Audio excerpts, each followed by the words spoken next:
नमस्कार, देवभूमि समाचार में बहुत स्वागत है आपका। मैं हूं आपके साथ प्रियंका मिश्रा। बुलेटिन की करेंगे शुरुआत। मुख्यमंत्री पुष्कर सिंह धामी मध्य प्रदेश और राजस्थान के दौरे पर है, जहां वो अलग अलग कार्यक्रमों में हिस्सा ले रहे हैं और जनता को संबोधित करेंगे। सीएम धामी ने पहले मध्य प्रदेश में जन आशीर्वाद यात्रा में शिरकत की। साथ ही साथ कार्यक्रम को संबोधित करते हुए नवोदय विद्यालय मैदान खुरई मध्य प्रदेश में आयोजित सभा को भी सीएम धामी ने संबोधित किया। बीजेपी के पक्ष में माहौल बनाने की कोशिश करते नजर आए।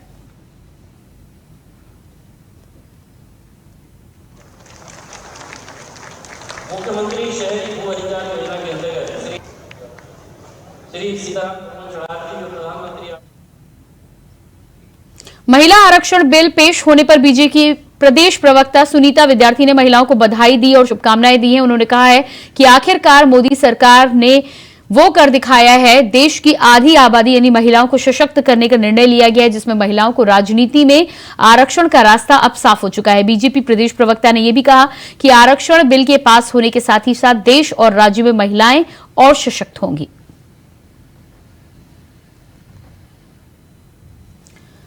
तो देहरादून में सुनीता विद्यार्थी ने कहा है कि जो कोई नहीं कर पाया वो भारतीय जनता पार्टी की सरकार ने कर दिखाया है। प्रधानमंत्री नरेंद्र मोदी के जीवन पर आधारित फोटो प्रदर्शनी का उद्घाटन मंगलवार को भारतीय जनता पार्टी के प्रदेश अध्यक्ष महेंद्र भट्ट ने किया। बीजेपी प्रदेश मुख्यालय में आयोजित इस प्रदर्शनी में प्रधानमंत्री मोदी के लोकहित के कार्य की फोटो प्रदर्शनी के जरिए उन्हें दर्शाया गया। इस दौरान महेंद्र भट्ट ने कहा कि 17 अक्टूबर से गांधी जयंती तक सेवा पखवाड़ा मनाया जाएगा, जिसके तहत इस प्रदर्शनी का आयोजन आम जन के लिए किया गया है। मोदी के कार्यों को जन जन तक पहुंचाने के लिए जिला मुख्यालय स्तर पर भी इस तरह की प्रदर्शनियों का आयोजन किया जाएगा। समाज के सभी वर्गों को प्रदर्शनी के जरिए जोड़ा जाएगा और प्रदेश के प्रबुद्धजनों को निमंत्रण के माध्यम से बुलाया जाएगा। तो तस्वीर आप देख पा रहे हैं, देहरादून में बीजेपी प्रदेश अध्यक्ष के द्वारा प्रधानमंत्री के जीवन के ऊपर विशेष प्रदर्शनी का आयोजन किया गया है।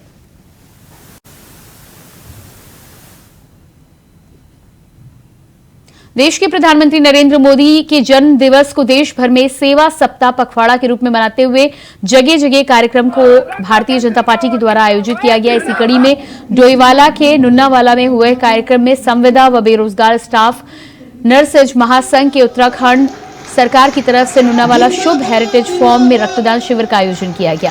शिविर का उद्घाटन प्रदेश के स्वास्थ्य मंत्री धन सिंह रावत ने किया और रक्तदान कर रहे युवक युवतियों का उत्साह बढ़ाते हुए नजर आए। डोईवाला में स्वास्थ्य मंत्री के द्वारा रक्तदान शिविर का उद्घाटन किया गया। इस मौके पर तमाम युवक युवतियों ने रक्तदान कर लोगों को स्वस्थ रहने की दिशा में जागरूक किया। द्वाराहाट विधानसभा से कांग्रेस विधायक मदन सिंह बिष्ट का एक वीडियो सोशल मीडिया पर तेजी से वायरल हो रहा है, जिसमें विधायक खुलेआम द्वाराहाट इंजीनियरिंग कॉलेज के निदेशक को गाली देते हुए नजर आ रहे हैं। उनका वीडियो वायरल होने के बाद न केवल सियासत गरमाई हुई है, बल्कि उस पर देखिए हमारी खास रिपोर्ट।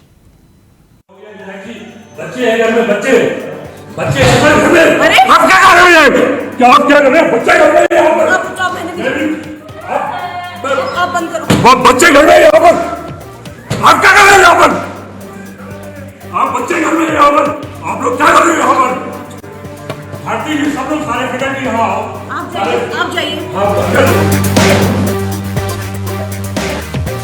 द्वाराहाट से कांग्रेस के विधायक मदन सिंह बिष्ट की ये तस्वीरें इन दिनों सियासी सुर्खियां बनी हुई है। वैसे तो मदन सिंह बिष्ट को दबंग विधायकों की लिस्ट में शुमार माना जाता है और उसी की बानगी अब देखने को भी मिली। विपिन त्रिपाठी कुमाऊं संस्थान के निदेशक के घर पर, जहां विधायक जी ने रात को ऐसा बवाल काटा कि सब देखकर दंग रह गए। इतना ही नहीं, अभद्र भाषा की मर्यादाएं विधायक जी लांघते रहे। विधायक की इस हरकत का सोशल मीडिया पर जब वीडियो वायरल हुआ तो उससे राज्य की सियासत में नया तूफान आ गया। अब बीजेपी कांग्रेस के इस विधायक जी का पुतला फूंक रही है और राजभवन की शरण में जाकर विधायक के खिलाफ कानूनी कार्रवाई की मांग कर रही है। जबकि दूसरी तरफ कांग्रेस पार्टी अपने विधायक के बचाव की मुद्रा में खड़ी हुई नजर आ रही है। इंजीनियरिंग कॉलेज के छात्र विधायक के खिलाफ सड़कों पर प्रदर्शन कर रहे हैं। तो घटना बेशर्मी की हद को पार कर दी। आखिर कानून है, हर व्यक्ति को अपनी बात को रखने का अधिकार है, लेकिन जिस प्रकार से सरकारी कर्मचारी घर पर जाकर तोड़फोड़ की जाती है, परिवार के बच्चों को डराया धमकाया जाता है। आज उस इंजीनियरिंग कॉलेज के अंदर जिस प्रकार का भयका होटल बना हुआ है, उसके लिए तो क्षमा याचना भी कम है। लेकिन मुझे दुख इस बात का है कि कांग्रेस के किसी नेता ने अभी तक अपने उस विधायक के खिलाफ किसी प्रकार की कोई टिप्पणी नहीं की, और ये इस बात को प्रमाणित करता है कि कांग्रेस के जो कृत्य हैं, जो बौखलाहट है, वो अब जमीन पर दिखाई दे रही है। भारतीय जनता पार्टी को मैं बड़ी विनम्रता के साथ याद दिलाना चाहता हूँ कि मदन बिष्ट जी की का एक्ट तो उनको बड़ी जल्दी याद आ गया, या मदन बिष्ट जी का जो कृत्य है वो तो याद आ गया। क्यों प्रेमचंद अग्रवाल जी के बारे में उनका क्या कहना है, इसका जवाब भी देंगे वो नहीं देंगे। गणेश जोशी जी के बारे में उनको क्या कहना है, उसका जवाब दे दें। उनके वर्तमान भूतपूर्व में कितने विधायक का नाम लूं, चैंपियन का नाम लूं, राजकुमार ठुकराल का नाम लूं, या उनके कितने तो पार्षदों का नाम, उनके जो उन्होंने अभी तक कई कृत्यों में सम्मिलित लोगों को बाहर नहीं किया। ये हमारा अपना मामला है, हम उसको देखेंगे। जो भी अभी उस पर उनके तथ्यों की जांच हो रही है, मदन बिष्ट से व्यक्तिगत रूप से संपर्क करेंगे, उनका पक्ष भी जानेंगे। वहीं द्वाराहाट से विधायक मदन बिष्ट अभी भी अपनी बात पर अड़िग हैं और निदेशक की कार्यशैली से नाराज हैं। विधायक जी की माने तो उनका पारा इसलिए हाई हुआ क्योंकि वो माननीय हैं और माननीय के प्रोटोकॉल का हनन हुआ है, जिसमें वो अपनी बात आने वाले शीतकालीन सत्र में सदन के पटल पर रखने का काम करेंगे। विधायक जी की माने तो जब तक उनसे अधिकारी माफी नहीं मांगेंगे तब तक वो मामला उठाते रहेंगे। वहीं कुमाऊं प्रौद्योगिकी संस्थान के निदेशक प्रोफेसर के.एस. मौर्य की माने तो कहीं भी जनप्रतिनिधि को इस तरह का असभ्य आचरण शोभा नहीं देता। वहीं कुमाऊं प्रौद्योगिकी संस्थान के निदेशक प्रोफेसर के.एस. मौर्य अपनी अलग दलील दे रहे हैं, सुनिए जरा। दरवाजा नहीं खोला तो उसके बाद में मैंने इनसे कई बार कहा, मैंने कि भाई दरवाजा तो खोल दो, मैंने आपसे बात करनी है। तो उसके फलस्वरूप इन्होंने जो है इतना कहा, गेट लॉस्ट फ्रॉम हियर। अब मैं विधायक भाई प्रोटोकॉल के नाते अब गेट लॉस्ट में किसी के घर पे जाता हूँ, वो मुझे गेट लॉस्ट फ्रॉम हियर कहे तो ये तो बड़ा, हमें भी बड़ी शर्मिंदगी आती है। तो यदि एक कर्मचारी वर्ग का आदमी क्या है, प्रिंसिपल क्या डायरेक्टर किस रैंक का होता है, हम नहीं जानते हैं। चाहे कोई चपरासी भी हो, कोई भी पद पे आसीन हो, वो गेट लॉस नहीं कह सकता किसी विधायक को। ये तो अवहेलना है। इसको तो मैं विशेषाधिकार उसमें अगले सत्र में, जो जब ये दिसंबर में सत्र होगा, मैं विशेषाधिकार हनन में इसको लगाऊंगा। और मैं इसको जो है डायरेक्टर को, जो अपने को डायरेक्टर कहता है, इसको मैं विधानसभा में खड़ा करूंगा। और जब तक ये माफी नहीं मांगेगा मैं इसको माफ भी नहीं करूंगा। विधायक जी का कॉल आया, विधायक जी ने बात करनी शुरू करी। मैंने विधायक जी को नमस्कार प्रणाम कहा। उसके बाद विधायक जी ने जो भी कहा वो सब ऑडियो क्लिप में आपको मैं दे दूंगा। उन्होंने बहुत ही अभद्र भाषा का प्रयोग किया उसमें, उस ऑडियो क्लिप में बहुत ही ज़्यादा अभद्र भाषा का। शायद एक माननीय व्यक्ति से शायद उस भाषा का की एक्सपेक्टेशन नहीं होती है, उस अभद्र भाषा का उन्होंने प्रयोग किया। मेरी बेटी भी पास में बैठी हुई पढ़ रही थी और चूंकि मैं उसमें कुछ बोला भी नहीं, मैंने केवल सुनते रहा। उसके बाद मैंने फ़ोन को रख दिया, काट दिया। उसके पश्चात थोड़ी देर के बाद विधायक जी अपने कुछ साथियों को लेकर के मेरे आवास में आ गए और बाहर से ही उन्होंने गालियां देना शुरू कर दिया, गेट के बाहर से। और उसके बाद अंदर आए, अंदर आकर के जिसमें नारायण रावत थे, एक और कोई दीपक कोई थे, और ये 3-4 लोग यहाँ पर आए। इन्होंने यहाँ पर बहुत बुरी गालियाँ, शायद मैंने अपने जीवन में इतनी गालियाँ कभी न तो सुनी थी, न कभी सुनी भी नहीं थी। मतलब इस तरीके की जो अभद्र भाषा का उन्होंने प्रयोग किया है यहाँ।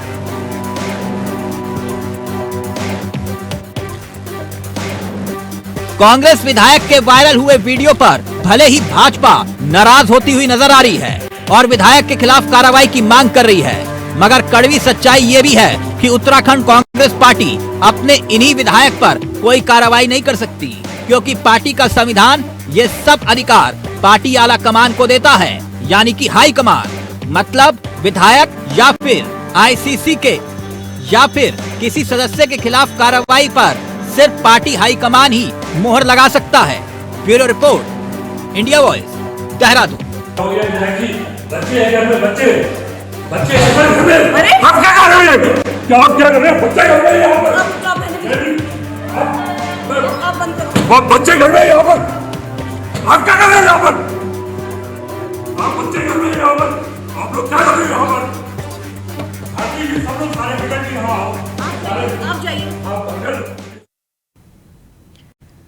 बीजेपी की महानगर इकाई ने राजधानी देहरादून के लैंसडाउन चौक पर कांग्रेस का पुतला दहन किया है। द्वाराहाट से कांग्रेस विधायक मदन सिंह बिष्ट की तरफ से कॉलेज के निदेशक को घर में जाकर पीटने के विरोध में भाजपाइयों ने कांग्रेस का पुतला दहन किया है। महानगर इकाई के अध्यक्ष सिद्धार्थ अग्रवाल ने कहा है कि कांग्रेस विधायक की तरफ से किए गए कृत्य से पता चलता है कि किस तरीके से कांग्रेस ने अपने 70 साल के शासनकाल में मोहब्बत की दुकान चलाई है। उन्होंने कहा है कि कांग्रेस कभी सनातन को गाली देते हैं, इनका इंडिया अलायंस किस तरीके से कार्य करना चाहता है।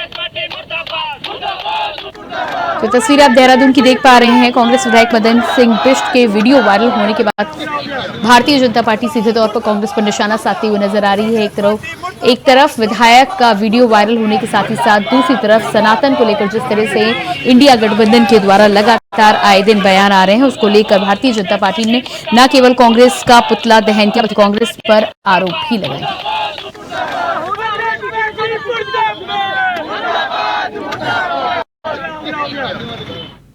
उत्तराखंड के मुख्यमंत्री पुष्कर सिंह धामी ने प्रदेशवासियों को गणेश चतुर्थी के पर्व पर प्रदेशवासियों को हार्दिक शुभकामनाएं और बधाई दी है। इस दौरान उन्होंने सभी के जीवन में सुख समृद्धि की कामना भी की। तो मुख्यमंत्री की आप ये तस्वीर देख पा रहे हैं। गणेश चतुर्थी की स्थापना के साथ ही साथ मुख्यमंत्री पुष्कर सिंह धामी ने प्रदेश के सभी लोगों को गणेश चतुर्थी की शुभकामनाएं देते हुए सभी की मंगल की कामना की है।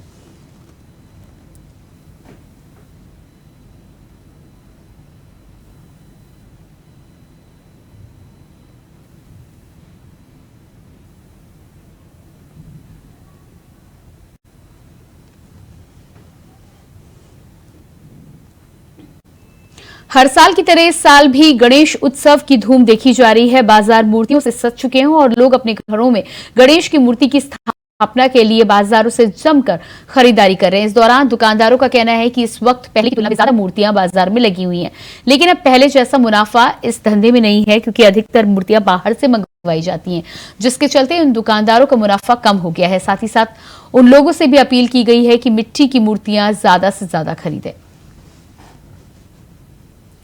तस्वीरें आप देख पा रहे हैं, गणेश उत्सव की तस्वीरें हैं जहां कारीगरों का कहना है कि मुनाफा पहले से कम हो चला है। वहीं लोगों से अपील भी की जा रही है कि मिट्टी की मूर्ति खरीदकर पर्यावरण को बचाने में अपना सहयोग दें।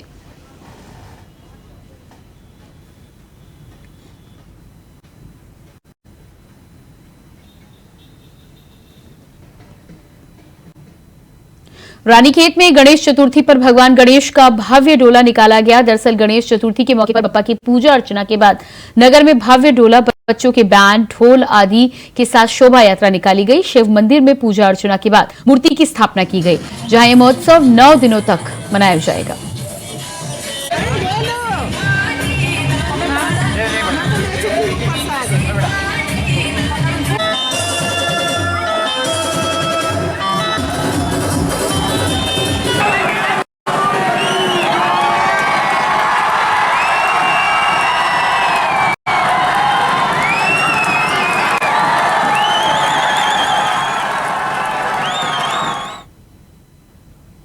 डोईवाला में अनुसूचित मोर्चा कांग्रेस का एक कार्यक्रम आयोजित किया गया, जिसमें नव नियुक्त पदाधिकारियों का सम्मान कर हौसला अफजाई करने के पूर्व मुख्यमंत्री हरीश रावत पहुंचे। कार्यक्रम में अनुसूचित मोर्चा कांग्रेस के कार्यक्रम में नव नियुक्त पदाधिकारियों को नियुक्ति पत्र देकर फूल मालाओं के साथ उनका स्वागत किया गया। कांग्रेस को मजबूत बनाने का संकल्प भी लिया गया।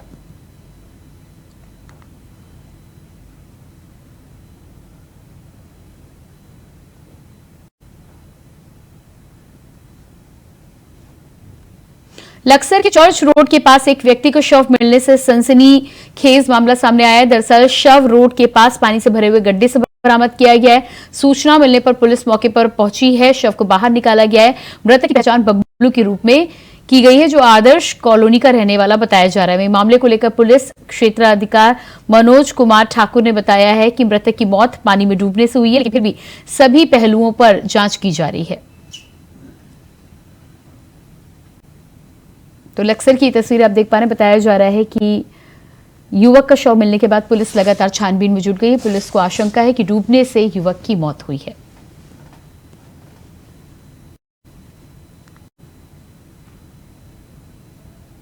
राजधानी देहरादून में जमीनों के फर्जीवाड़े के मामले थमने का नाम नहीं ले रहे। आए दिन जिलाधिकारी सोनिका को जमीनी फर्जीवाड़े से संबंध कई शिकायतें मिलती हैं। खासतौर पर विवादित जमीन की शिकायतें ज्यादा संज्ञान में आ रही हैं। इन शिकायतों के आधार पर यह कहना बिल्कुल भी गलत नहीं है कि देहरादून में भू माफियाओं को रोकने में प्रशासन पूरी तरह से नाकाम साबित हुआ है। हालांकि जिलाधिकारी का यह कहना जरूर है कि इन शिकायतों पर कार्रवाई करने के लिए संबंधित अधिकारियों को निर्देशित किया जा रहा है, लेकिन देखने वाली बात यह है कि आखिर कब तक प्रशासन इन लैंड माफियाओं पर गाज गिराने का काम करता है।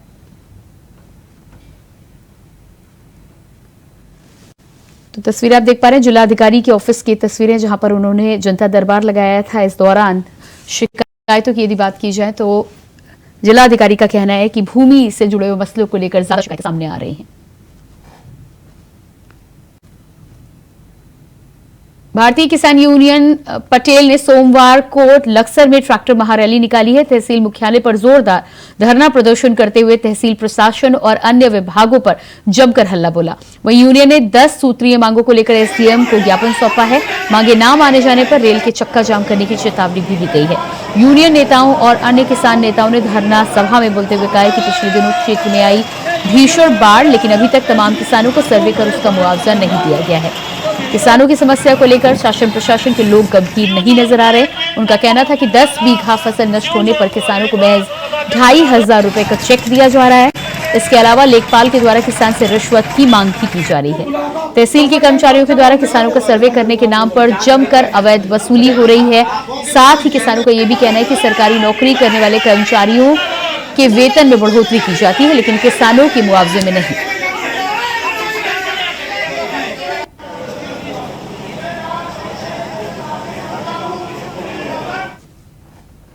और इसी बीच आइए आपको सीधे लिए चलते हैं। उत्तराखंड के मुख्यमंत्री पुष्कर सिंह धामी जनता को संबोधित कर रहे हैं। क्या कुछ कह रहे हैं आपको भी सुनाते हैं। इसी जंक्शन से पकड़ी है, इसलिए इस बीना का जैसे ही नाम आया कि मुझे भूपेंद्र जी ने कहा कि आपको यात्रा में आना है, पहले सागर आना है,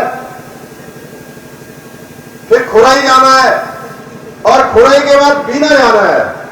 तो मैं सच बताऊं तो मेरी खुशी का ठिकाना नहीं रहा कि मैंने सोचा कि आप सबसे मिलने का, और बाल्यकाल में जो इस बीना जंक्शन को देखा था, बीना से जाने वाली जो ट्रेनें हैं, ये बड़ा स्टेशन यहां पर हुआ करता था, वो मेरी स्मृतियों में बचपन से लेकर अब तक है। क्योंकि मैं बचपन से ही, क्योंकि सागर में मुझे 3 वर्षों तक लगातार 3 कक्षाओं में यहां पढ़ने का भी सौभाग्य प्राप्त हुआ। मेरे पूज्य पिताजी महार रेजिमेंट में थे और एक सैनिक का पुत्र होने के नाते सागर जो जनपद है, बीना है, बबीना है, इसके आसपास ललितपुर है, झांसी है, ये सारा का सारा क्षेत्र मेरे स्मरण में है, मेरी स्मृतियों में है। भाइयों बहनों, आप सबके बीच में आना सचमुच मैं बता नहीं सकता हूं कि मेरी खुशी कितने गुना यहां आने के लिए बढ़ गई। यहां आने पर निश्चित रूप से मेरे अंदर एक ऊर्जा का संचार हुआ है। आज मध्य प्रदेश आदरणीय मोदी जी के नेतृत्व में, आदरणीय शिवराज जी के नेतृत्व में भारतीय जनता पार्टी की सरकार जिस प्रकार तेजी से काम कर रही है और विकास के नए आयाम स्थापित कर रही है। 1.5 दशक पहले, जब 2003 से पहले के आप याद करिए कैसा मध्य प्रदेश हुआ करता था, किस प्रकार से मध्य प्रदेश की सड़कें हुआ करती थी। ऐसा लगता ही नहीं था सड़कों में गड्ढे हैं, ऐसा लगता था गड्ढों में सड़क बनी हुई है। भाइयों बहनों, पानी के पीने की व्यवस्था, पानी की सिंचाई की व्यवस्था, बिजली की व्यवस्था और कानून की व्यवस्था कितनी खराब थी। अगर हम उस कालखंड को याद करेंगे तो फर्क हमको साफ महसूस होगा कि इन 16 सालों में, इन 17 सालों में किस प्रकार से मध्य प्रदेश का कायाकल्प हुआ है। हर क्षेत्र में मध्य प्रदेश आगे बढ़ा है और विकास के नए आयामों को गढ़ने का काम मध्य प्रदेश ने किया है। और मध्य प्रदेश में आज भांजों के बीच में, भांजों के बीच में और लाडली बहनों के बीच में किस प्रकार से एक भैया के रूप में लाडली बहनों के लिए काम किया है, किस प्रकार से अपने भांजे भांजियों के लिए उन्होंने काम किया है। मुझे ये जानकर खुशी हुई है कि माननीय शिवराज जी की तरह यहाँ पर चाहे भूपेंद्र सिंह जी हो, चाहे हमारे यहाँ के विधायक महेश राय जी। तो आप सुन पा रहे थे उत्तराखंड के मुख्यमंत्री पुष्कर सिंह धामी को बिना एमपी से, जहां पर भारतीय जनता पार्टी के प्रचार प्रसार के लिए पहुंचे। फिलहाल इस बुलेटिन में इतना ही। खबरों का सिलसिला जारी रहेगा। नमस्कार।